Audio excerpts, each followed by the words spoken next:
박균입니다. 오늘은 공사비, 평당 공사비 네 번째 시간입니다. 오늘 말씀드릴 것은 우리가 계약할 때 도급 계약을 하는 공사비 있잖아요. 보통 이제 건축을 하시려는 분들이 공사비 얼마예요? 평당 공사비 얼마예요? 이렇게 물으시면 건설사나 건축업자분들이 그거요. 제가 평당 400에 해드릴 수 있어요. 평당 뭐 450이면 돼요. 우리는 350이면 돼요. 뭐 이렇게 말씀을 할 거 아니에요. 근데 이렇게 말씀을 할 때는 이분들은 어떻게든 공사를 따내야 되는 입장이기 때문에 절대 비싼 쪽으로 기준을 안 잡으려고 그러겠죠. 싼 쪽으로 어떻게든 얘기를 할 거예요. 근데 이때 우리가 그 금액만을 절대적으로 믿으면 안 되고 정신을 바짝 차려가지고 하나하나 따져봐야 됩니다. 항목들을. 그래야지 이제 나중에 바가지를 안 쓸 수가 있는 거예요. 그 사람이 어떤 기준으로 뭐 싼 기준으로 불렀든 비싼 기준으로 불렀든 어떤 항목들이 하나하나 있는지 알아가지고 그 항목이 싼 기준에 빠졌는지 비싼 기준이면 거기에 들어가 있는지 그것들을 파악을 해야 되겠죠. 그랬을 때 싼 기준으로 이 사람이 얘기를 했다. 그러면 거기에 이 비용 들어가 있습니까? 그러면 그 비용은 저희 건축공사분에 안 껴요. 뭐 이런 식으로 나온다 그러면 그러면 이 비용까지 껴가지고 전체적인 금액을 내주세요. 뭐 이런 식으로 얘기를 해야 되겠죠. 우리가 주문을 해야 된다 이겁니다. 그렇기 때문에 오늘은 그 항목들을 한번 알아보려 그래요. 보통 이제 건축 공사를 하면 거기에서 빠지는 부분들이 뭐가 있는지 그 항목들은 최소한도로 우리가 알고는 있어야 된다 이 말입니다. 근데 이게 좀 난해한 것이 이 건축을 지방에 할 때, 도심에 할 때 이때가 다르고 또 이 건물이 주택이냐 아니면 뭐 일반적인 근린생활시설 건물이냐 뭐 이런 거에 따라 달라요. 그렇기 때문에 제가 딱딱 구분져서 말씀드리기는 어려우니까요. 그냥 종합적으로다가 알려드리겠습니다. 그래서 나중에 이런 일이 생기면 이 항목, 나한테 포함이 되는 항목들이 어떤 게 있을까 정도까지는 여러분들이 구분을 하실 수는 있거든요. 왜냐면 어디에 짓든지 또 무얼 짓든지 정말 다 다를 테니까요. 그래서 그런 것들을 최대한 쉽게 한번 설명해 드릴 테니까 오늘도 역시 끝까지 재미있게 봐주십시오.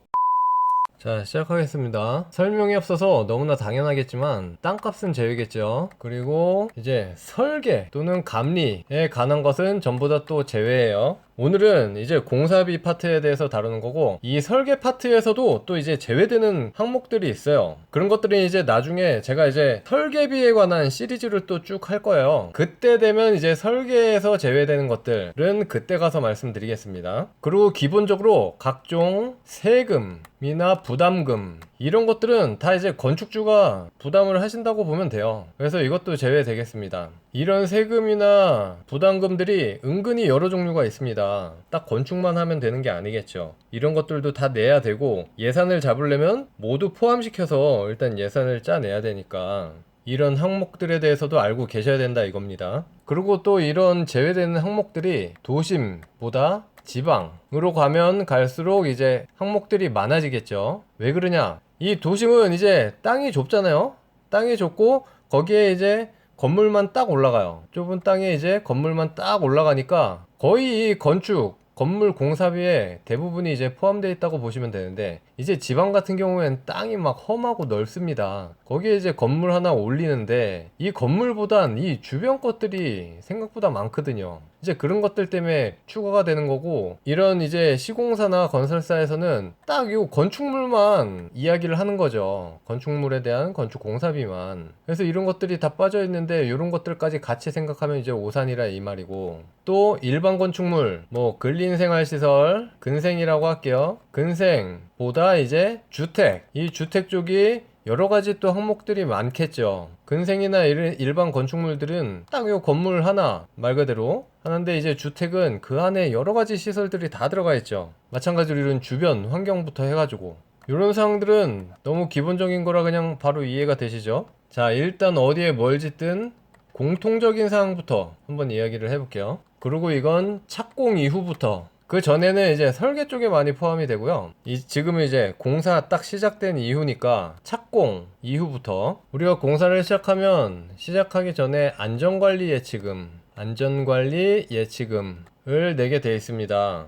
인허가 보증보험 증권이라고 하는데요. 이게 착공할 때 서류로 들어갑니다. 착공 신고를 할 때 서류로 들어가서 건축주가 요거를 납부를 해놔야 돼요. 그리고 이제 공사가 딱 시작되면 측량, 이 중에서도 경계 측량, 원래 이 측량은 이제 설계 단계에서 들어가요. 경계 측량과 현황 측량이 설계 단계에서 들어가지만 보통 이제 공사를 하려고 막 철거하고 뭐하고 하다 보면 이 경계점 찍어 놓은 부분이 소실될 때가 있어요. 뭐 땅 파고 하다 보면 땅에 박아 놓은 말뚝이나 이런 것들이 없어져서 확실하게 이제 공사 시작 전에 딱 내 땅의 구역은 정확하게 알아야 되니까 딱딱 경계 측량을 다시 해놓는 거죠. 확실하게. 그래서 측량비가 공사비에 별도로 들어가고요. 그 다음에 이제 철거가 크죠. 요새 제가 영상도 올리고 했는데 이게 많이 문제가 되다 보니까 강화돼 가지고 여기에 들어가는 비용이 생각보다 커요. 철거를 하려면 실제 철거비, 공사를 하는 공사비가 있고, 또 이거는 물론 감리, 여기 감리에 포함되지만 철거니까 따로 뺄게요. 철거 감리비, 요것도 금액이 엄청나죠. 만약에 상주 감리가 되게 되면 엄청 커집니다. 그리고 철거 뭐 심의를 받게 되면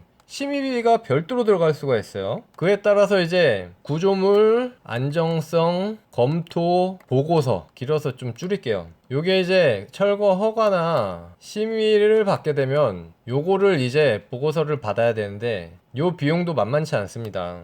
그 다음 이제 중요한 각종 인입비, 여기에는 이제 수도, 전기, 가스 등 이런 것들을 이제 다 이제 끌어와야 될 거 아니에요, 우리 땅으로. 보통 이런 것들은 도로에서 들어옵니다. 도로 쪽. 도로 하부에 묻혀 있는 것들을 땅을 파서 이제 우리 땅으로 연장시켜서 따로 따내서 이제 갖고 들어와야 돼요. 뭐 수도가 없다면 관정을 개발하려면 또 그것도 큰 돈이 들겠죠. 지방 같은 경우엔. 그리고 또 이제 도로가 멀리 있다면 그 도로에서 들어오는 거리에 따라서 또 비용이 또 천차만별이에요. 그래서 이런 것들은 보통 공사비에서 제외가 되어 있습니다. 그리고 또 공사를 하다 보면 뭐가 발생할까요? 물론 없으면 좋겠지만 민원이 발생하잖아요, 주변에서. 그럼 이게 어떻게 어떤 방식으로 뭐 물질로서 대체를 해줄 수도 있고 아니면 금액적인 부분으로 금전적으로 보상을 해줄 수가 있는데, 어쨌든 이런 비용들 전체 다 이제 건축주가 부담을 해야 되겠죠. 금액이 어떻게 될진 모르겠지만 당연히 이제 뭐 건설사에서는 최선을 다해 이런 민원의 내용을 줄이려고 노력을 하는 것이고, 근데 발생된 거에 대해서는 뭐가 어떻게 얼마나 발생할지 모르니까 이거를 공사비에 다 태울 수는 없겠죠. 그래서 민원 해결비라고 생각하시면 됩니다. 그리고 이제 여러 가지 설비적인 측면에서 엘리베이터, 그리고 뭐 천정형 시스템 냉난방기, 이거 천정에 달린 거 얘기하는 거죠. 그리고 이제 공조설비, 전열교환기, 이런 것들은 이제 들어가 있는 프로젝트도 있고 안 들어가 있는 프로젝트도 있고 하기 때문에 요거를 빼놓을 수도 있어요. 그리고 엘리베이터의 경우에는 기본 사양일 때는 보통 이제 건축비에 포함이 돼요. 근데 이게 막 특별한 사양들 있잖아요. 뭐 전망용이라든지 특수한 케이스들, 그런 것들은 이제 또 금액이 많이 달라지는 경우가 생기기 때문에 요런 거는 또 건축주 별도로 발주해라, 그런 식으로 해서 요걸 빼는 경우도 있고요. 근데 대부분은 포함된다고 보시면 돼요. 그래서 요 시스템적인 것들, 기본적인 건 물론 다 들어가지만 요런 특별한 것들은 간혹 빼서 따로 건축주가 계약을 할 수가 있다, 의도적으로. 그래서 요런 항목들도 다 들어가 있는지 꼼꼼히 확인을 해야겠죠. 그리고 또 이제 준공 바로 직전에 하수도 원인자 부담금이란 게 있습니다. 요거를 또 낸 다음에 영수증을 첨부하는 게 이제 서류 중에 하나예요. 공사가 다 완료되고 사용 승인 신청을 할 때 우리가 각종 요금은 내지만 하수를 뭐 얼마를 써서 얼마를 낸다 이런 건 없죠. 상수도, 전기, 뭐 가스 이런 건 내도 이 하수에 대한, 배출에 대한 우리 세금은 따로 안 내잖아요. 그게 왜냐면 건물을 질 때 이미 내는 거예요. 이 건물에서 얼마 정도를 배출을 하겠구나 해가지고 요거를 미리 처음에 이렇게 부담금을 납부를 받습니다, 나라에서. 그래서 이 부담금은 용도에 따라 크게 달라져요. 사람들이 많이 쓰는 것들 있죠. 그런 시설들은 이 원인자 부담금이 굉장히 높아지죠. 그에 비해서 이제 사무실 같이 물을 조금 쓰고 하수 배출량이 적은 것들 있잖아요.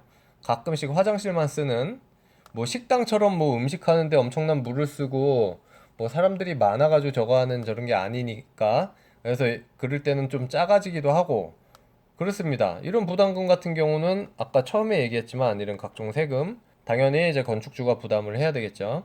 그래서 지금까지 이제 공통사항들을 알아봤고, 이번에 이제 지방이거나 아니면 뭐 주택 쪽 이런 부분들이 좀 더 항목들이 많다 그랬잖아요. 요럴 땐 어떻게 되는지 한번 봐볼게요. 아까 얘기했죠. 이렇게 건물 본체만 딸락 건축비로 얘기하고 나머지 것들은 포함을 안 시켜서 얘기를 한다. 그래서 우리는 이런 항목들이 포함된지 여부를 확인을 항상 해야 된다 라는 겁니다. 그래서 이제 보면은 가장 먼저 기본적으로 토목공사비, 여기에는 여러 가지가 있겠죠. 지방이고 그러면은 막 지형이 복잡하고 막 이럴 수도 있어요. 그래서 땅을 정리, 도두기도 하고 또 까내기도 하고 막 그래야 되겠죠. 그래서 막 다져야 되고, 그리고 옹벽이나 축대, 그리고 우리 흔히 많이 보는 보강토 옹벽이라고 블록으로 해서 이제 축대를 쌓는 것을 얘기하는 건데, 그런 것들을 하는 작업을 통틀어서 이제 토목공사라고 할 수가 있겠어요. 부대 토목이라고도 하고. 그래서 땅에 가는 거 뭐 배수로도 될 수 있고, 그렇죠? 여러 가지 것들 있잖아요. 이런 것들 전부 다 이거 공사비에 포함 안 시키죠, 건축비에. 그리고 외부에 또 뭐가 있죠? 정화조, 오수 처리 시설, 이런 것들이 마당에 보통 묻혀 있죠. 왜냐면 이런 도심지에는 건물 안에 지하지만 건물 안쪽에 이제 다 포함이 되어 있기 때문에 건축비에 들어가는데, 지방에서는 얘가 따로 동떨어져 나와 있기 때문에 보통은 이제 건축비에 포함을 안 시키죠. 그 외에 또 뭐가 있을까요? 주택이라면 마당에 이제 난실 같은 거 로망이잖아요. 여성분들 난실 만들고, 온실이라 그러나요? 온실이 맞을까? 그렇게 해서 거기다 식물도 키우고 뭐 빨래도 말리고 뭐 이런 것들 막 만들죠. 그래서 이런 것들을 보통 건축비에 포함 안 시키고, 그리고 또 우리의 로망 테라스나 뭐 데크 비슷하긴 한데, 멋지게 이제 목재로 해가지고 쫙 거실 앞에다가 깔든지 건물 주변에다 까는 거, 이런 것들 보통 건축공사분에 안 낍니다. 그리고 우리 야외 마당에 관련된 모든 것들, 뭐 조경, 여러가지 식재들부터 바닥에 잔디나 이런 것들, 그리고 뭐 바닥에 돌 깔고 울타리, 담장 뭐 이런 거 예쁘게 또 만들고, 하다못해 뭐 연못 만드시는 분들도 있고, 그리고 기본적으로 뭐 수도가 같은 건 있잖아요. 그런 것들, 그리고 뭐 창고라든지 또는 주차장 시설, 주차장 위에 뭐 지붕을 씌운다든지 아니면 바닥에다가 뭘 깐다든지, 지붕과 바닥 등. 자, 여기까지는 이제 보면은 공통적인 게 외부라는 거예요. 외부. 그렇죠? 근데 이제 주택을 질 때는 내부도 봐야 합니다. 내부에도 또 여러 가지 시설들이 많죠. 기본적으로 주방 가구들, 주방에 뭐 싱크, 장들 어떻게 할 건지, 뭐 아일랜드 식탁들 뭐 요새 많이들 하잖아요. 이런 주방에 관한 거, 하다못해 수전, 나는 고급으로 하고 싶어, 막 이런 것들 있잖아요. 이런 것들은 개인의 저거 요청에 따라 달라질 수가 있기 때문에 포함을 안 시키는 경우가 많아요. 그러거나 아니면 기본 사양으로 잡아놓는다. 아주 그냥 기본, 우리 흔히 볼 수 있는 것들, 그런 것들로 잡아놓기 때문에 이제 이런 것들은 한번 짚어보고 넘어가야 되겠죠. 마찬가지로 또 뭐 있습니까? 화장실에 도기들, 각종 도기나 뭐 타일 뭐 이런 것들이 있잖아요.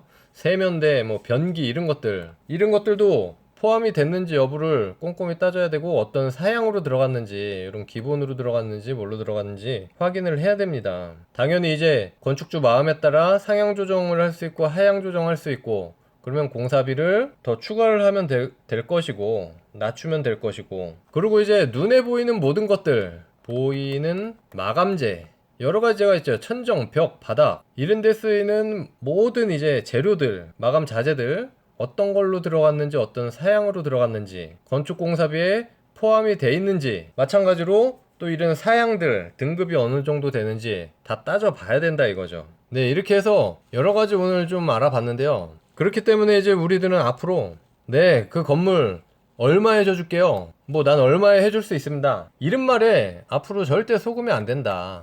이 수많은 항목들이 다 건축비에서 제외가 될 수가 있다. 그래서 들어갔는지 여부 정도는 꼼꼼히 따져봐야 된다. 아시겠죠, 여러분? 어떻게 오늘 영상도 유익하셨는지 모르겠습니다. 여기서 마치겠고, 다음 공사비 5번째 시간, 마지막 시간에 뵙도록 하겠습니다. 감사합니다.